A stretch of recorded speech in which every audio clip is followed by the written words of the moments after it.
Islands were impossible to capture until this invention.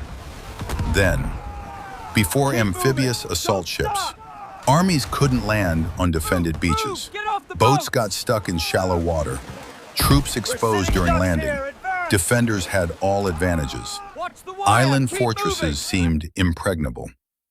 Then World War II invented beach assault.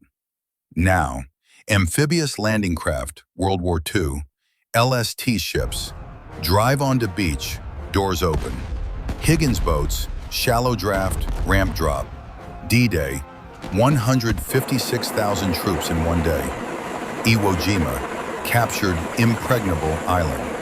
Every defended coastline became vulnerable, changed global military strategy. From impossible to routine, beaches became battlefields.